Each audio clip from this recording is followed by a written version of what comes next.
Price allot. கர்த்தராகிய தேவன் நம்முடைய வாழ்க்கையில் எவ்வளோ முக்கியமோ அவ்வளோ முக்கியம் தேவனுடைய வார்த்தை. தன்னுடைய சகல பிரஸ்தாபத்தை பார்க்கிலும் தேவனுடைய வார்த்தையை தேவன் மகிமைப்படுத்தியிருக்கிறார் என்று வேதம் சொல்லுகிறது. அந்த வார்த்தை அவ்வளோ முக்கியம். அந்த வார்த்தையை தேவன் மகிமைப்படுத்தியிருக்கிறார். அந்த வார்த்தை நம்முடைய வாழ்க்கையை மாற்றுகிற வார்த்தை. அந்த வார்த்தை நம்முடைய வாழ்க்கைக்கு ஒரு பெரிதான விடுதலை கொடுக்கிற வார்த்தை. நம்முடைய பிரச்சனைகளுக்கு ஏற்றாற் போல அந்த வார்த்தையை நாம் பயன்படுத்தி கொள்ளும்போது, அந்த சூழ்நிலைக்கு ஏற்ற வார்த்தைகளை நாம் பயன்படுத்தும் போது அந்த போராட்டங்கள் நம்மை விட்டு நீங்குவதை நாம் கண்ணார காண முடியும். கர்த்தருடைய வார்த்தை வெறுமையாய் அவரிடத்தில் திரும்பாது என்று வேதம் சொல்லுகிறது. அந்த வார்த்தைக்கு ஜீவன் உண்டு. அந்த வார்த்தை அந்த சூழ்நிலையை மாற்றிவிட்டு தான் தேவனிடத்தில் திரும்பும் என்று வேதம் சொல்லுகிறது.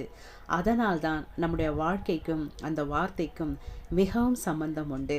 அந்த வாழ்க்கை மாறணும் அப்படின்னு சொன்னால், உங்கள் வீட்டில் இருக்கிற பிரச்சனைகள் மாறணும், உங்கள் உடம்பில் இருக்கிற சரீர பலவீனங்கள் மாறணும்னு சொன்னால் பரிசுத்த வேதாகமத்தில் இருக்கிற வார்த்தை உங்களுக்கு வழிகாட்டும்.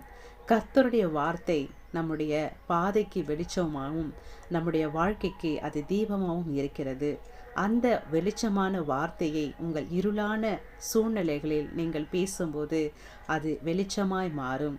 எப்படிப்பட்டதான கடினமான பாதையை நீங்கள் கடந்து சென்றாலும் அந்த கடினமான பாதை தேவனுடைய வார்த்தையினால் அது சுலபமாக ஈஸியாக நீங்கள் கடந்து கொள்ள அது உதவி செய்யும்.